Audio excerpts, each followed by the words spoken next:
Olá, tudo bem? E aí, como você está? Está estudando?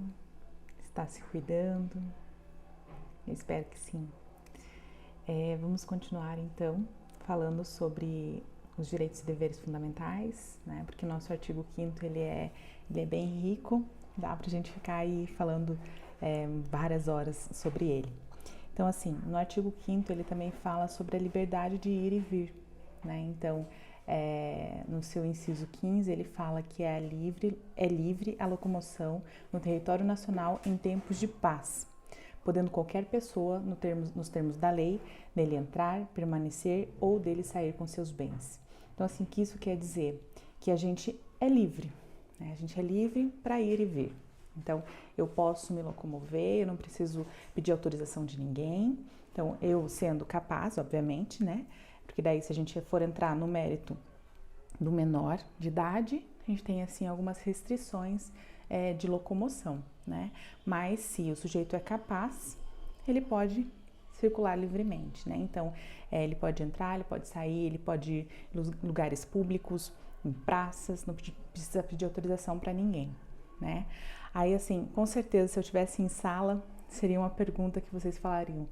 Mas e aí, professor, e agora? Com a pandemia, né? Com os decretos que a gente é proibido de fazer as coisas, algumas lojas estão fechadas. Então, o que acontece? O decreto do Estado do Paraná, então eu vou falar aqui do Estado do Paraná, né? Cada decreto, a gente tem o decreto federal, os decretos estaduais e pode ter o municipal também, né? Mas aqui no Estado do Paraná, o que aconteceu? Existe um decreto para uma cooperação. Então, assim, não existe uma restrição de deslocamento, existe uma cooperação para que somente os serviços essenciais estejam na ativa, né? Para reduzir o risco de contaminação, né? De propagação da doença. Então, assim, a gente não está falando que existe uma restrição de locomoção. O que pode sim acontecer, né? Pode ter um decreto e falar, não, a partir de agora, para tudo, é proibido qualquer circulação sob pena de multa, né? Então, existe esse poder de polícia que a gente chama, que pode ser através de decreto sim, né? Então, neste momento, o Estado do Paraná específico, ele está pedindo uma cooperação para que não tenha essa propagação do vírus, né? Por conta do sistema público de saúde, que a gente sabe que o sistema público de saúde, principalmente de Curitiba, ele é muito interessante, ele é muito... ele consegue, não é que consegue atender, porque eu acho que é demais falar isso, né? Mas dentre a federação, dentre os estados da federação, é um dos melhores. Mas isso não quer dizer que a gente está livre, vai falar assim, não conosco a gente vai, se toda a população ficar doente, a gente vai ter amparo. Também não, também isso não vai acontecer, né? Então, por isso desta cooperação. Aí, nós temos também a liberdade para reunião e associação. Então, o que diz o inciso 16? Todos podem reunir-se pacificamente, sem armas, em locais abertos ao público, independente de autorização, desde que não frustre outra reunião antecipadamente marcada para o mesmo local, sendo apenas exigido um prévio aviso à autoridade competente. Então, assim, por exemplo, eu quero me reunir, trancar a rua da minha casa para eu fazer um evento público, né? O que acontece? Eu posso fazer desde que eu peça uma autorização para a prefeitura, né? Para poder utilizar esse espaço e fazer a minha reunião, a minha festa, enfim, o que for. Nesse tempo de pandemia também não é possível, mas numa situação normal eu posso sim me reunir de forma pacífica, né? Então, assim, eu tenho essa liberdade de reunião que tem um caráter transitório, então é por um momento. Então, eu tenho lá, eu quero me reunir, eu vou me reunir naquele momento, né? E aí eu tenho a liberdade de associação, que eu posso criar minha associação, fazer a minha associação de forma livre também, sem nenhum empecilho, né? Então, assim, a gente tem, obviamente, que a associação ela tem que ser uma função lícita, né? Eu não posso simplesmente utilizar uma função ilícita, querer aí me associar para fazer aí um livre comércio de entorpecente, por exemplo, né? Isso não é permitido, então é somente função lícita, né? E assim, a associação pode ser de uma forma de cooperação, né? Que eu possa cooperar entre si, que nós, com a nossa associação, a gente possa ter um fim específico para todos. Então, dessa forma, eu também posso me associar, né? Assim, a associação, ela pode ser aí dissolvida ou ter a sua atividade suspensa, se tiver alguma decisão judicial que transitou em julgado que ela não pode continuar por algum motivo específico, né? Então, se for comprovado que existe um motivo específico, ela tem que ser suspensa, tem que ser aí a sua atividade suspensa, tá? E aí, assim, eu não posso ser obrigada a me associar, né? Então, tem associação e eu sou obrigada. Não, eu não posso, né? Eu tenho que ficar livre. Então, eu me associo livremente e eu também me desassocio livremente. Eu não posso ser proibida, né? De falar assim, não, você tem que ficar aqui porque agora você tem que cumprir um período. Não, eu sou livre. Se eu não quero mais, eu saio, né?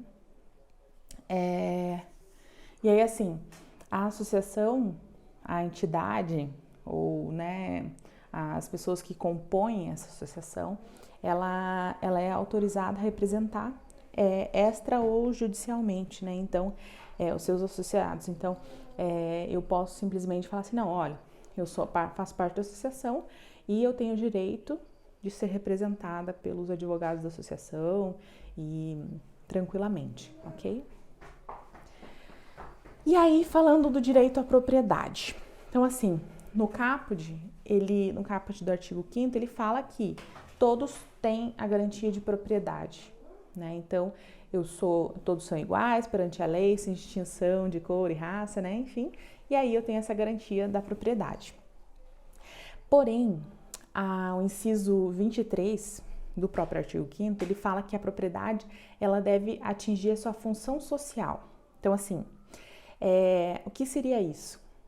Eu tenho que utilizar a minha propriedade. Ela tem que fazer parte, qual que é a função social da propriedade? É de moradia, né? Então, assim, se de alguma forma eu deixo abandonado, deixo ao Deus dará, sim, existe a possibilidade de retirar, que é o que a gente chama lá do chamado usucapião, é uma das formas, não é usucampeão, né? É usucapião. E aí nós temos os artigos 182 e 184 da Constituição que fala sobre isso. Então, assim, a gente tem o artigo 5º que ele fala da garantia da propriedade e que ela deve atender sua função social. E aí a gente tem um outro artigo que vai respaldar o que diz o artigo 5º, né? Então, o artigo 182, ele pensa sempre no desenvolvimento urbano, né? Tendo a função social da terra, né? Ela tem que ter um plano diretor, né? A cidade deve ter o seu plano diretor para comportar todas essa divisão dessas terras. Então, quando a gente tem a delimitação do terreno, né, num imóvel urbano, a gente sabe que esse imóvel, ele tem, né, a sua função. Não posso simplesmente, eu vou pegar um terreno e escolho uma quantidade de espaço. Não, eu tenho esse meu plano diretor que é para comportar e fazer com que a terra seja distribuída de forma igualitária, né? Então, existe a possibilidade de desapropriação. Então, eu posso sim desapropriar uma pessoa do imóvel, se for em função do plano diretor. Então, se eu preciso daquele espaço para um determinado fim que tenha relação com o bem comum, sim, eu posso pedir a desapropriação e indenizar. Então, por isso quando fala assim, fui desapropriado, recebi uma indenização. Exatamente por isso, porque sempre deve ser preservado o bem comum, a coletividade, né? E aí, assim, pode ser, né, facultado ao poder público municipal, você também ter o parcelamento das edificações compulsórias, o imposto territorial, né, sobre a propriedade predial, ela deve ser progressivo com o passar do tempo, então eu tenho que ter uma continuidade disso e também eu posso, né, pedir a desapropriação e ter aí o valor do resgate em até 10 anos aí do valor da indenização, tá? E aí, assim, o artigo 183, ele fala que aquele que possuir uma área urbana de até 250 metros quadrados por 5 anos, ininterruptamente, sem oposição, utilizando-a para sua moradia e de sua família, adquiri-la a domínio desde que não haja um proprietário do imóvel, né, tanto urbano rural, ele pode pedir o uso capião, né? Então, assim, se eu tenho um imóvel, se eu estou no imóvel, né, nunca foi me cobrado aluguel, nunca foi me cobrado nada, eu tenho esse domínio da propriedade para minha moradia, eu posso pedir uso capião, tá? Então, uso capião eu posso solicitar e esse direito será reconhecido e aí esse bem passará a ser em meu nome, tá? Então, assim, existe essa possibilidade, então precisa passar ao menos 5 anos sem que haja qualquer interrupção, qualquer ameaça, né, de retirada da posse, né? Então, tanto urbano quanto rural. E aí, assim, no artigo 184, aí ele fala sobre o imóvel rural, né? Então, o imóvel rural também pode haver a sua desapropriação, se houver o interesse social, né? Se o imóvel não estiver atingindo a sua função social, né? Então, a União, ela pode sim pedir a desapropriação do imóvel, tá? E pode ter a isenção de impostos federais, estaduais ou municipais para, no caso, essa desapropriação para uma reforma agrária. Então, assim, eu tenho lá um imóvel rural e esse imóvel não está sendo atingido sua função social e tem famílias que precisam. Então, a União pode sim desapropriar e fazer reforma agrária e dividir com o interesse da coletividade, tá? Agora, o direito à proteção dos autores de inventos industriais, tá? Então, no artigo 5º, no inciso 24, ele fala que a lei assegurará aos autores de inventos industriais privilégios temporários para sua utilização, bem como proteção às criações industriais, à propriedade das marcas, aos nomes das empresas e a outros signos distintos, tendo em vista o interesse social e desenvolvimento tecnológico e econômico do país, tá? Então, o que isso quer dizer? Se eu tenho um invento, se eu criei algo, né, eu criei uma marca, criei um produto, eu tenho essa proteção do meu produto, tá? Então, se esse produto é novo, não existe, eu posso sim pedir o que a gente chama de patente da marca, né? Que é uma garantia, que é um privilégio de utilização da marca, tá? Então, existe uma lei específica que ela vai, você faz todo um trâmite, obviamente, né? Eles fazem toda uma avaliação se esse produto realmente não existe, né? Você pode ficar até 15 anos com essa marca, somente você no mercado, tá? O que acontecia antigamente aí com os produtos, tinha um produto aí de limpeza que para arear a panela, né? Que era único do mercado, então ele durou por um certo período. Então, você tem algumas possibilidades de utilizar e pedir a patente da marca por esse período de tempo. E aí, nós temos também o direito à herança, né? Então, o artigo 5º, inciso 30, ele fala que é garantido o direito à herança. Então, assim, todos têm direito à herança?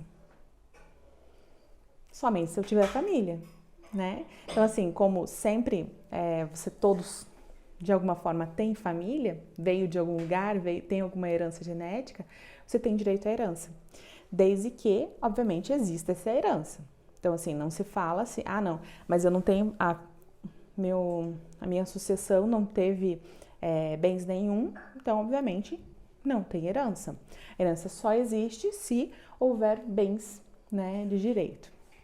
E é assim, como é que acontece a sucessão de bens estrangeiros?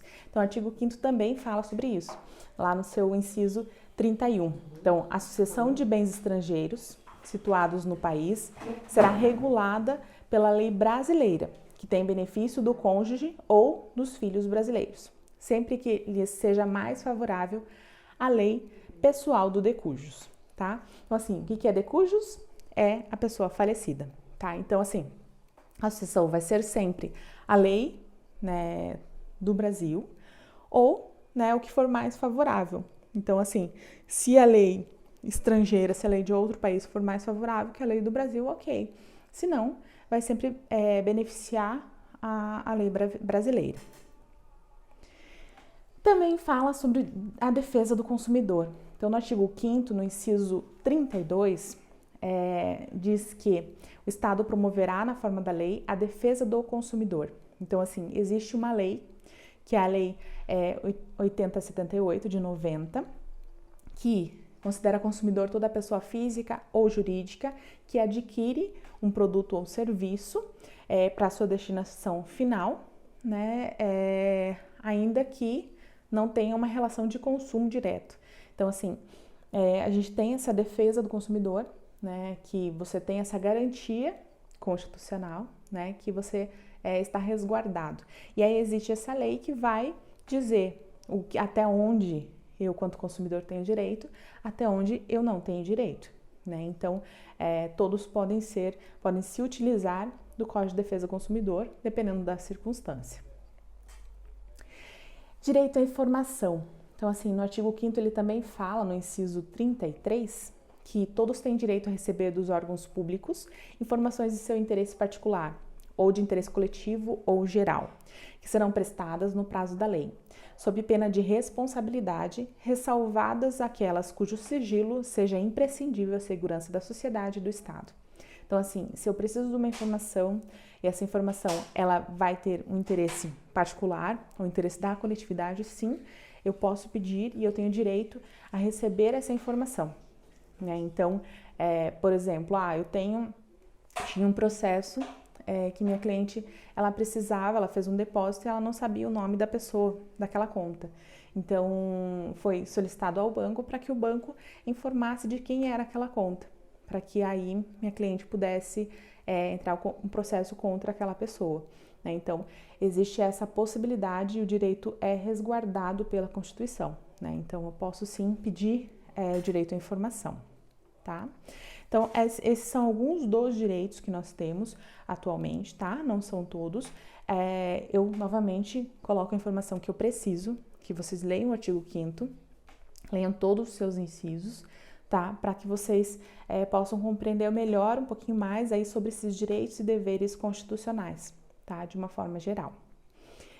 Temos uma atividade para hoje também, então façam atividade, lembrando que nossa avaliação, a gente já tem um tópico específico, que é o trabalho e o vídeo que eu quero que vocês gravem, explicando um pouquinho sobre o conteúdo que vocês, que foi feita a divisão, tá, dos textos. E é isso. Se tiver alguma dúvida, se tiver algum questionamento, podem me procurar, ok? Um abraço, até logo!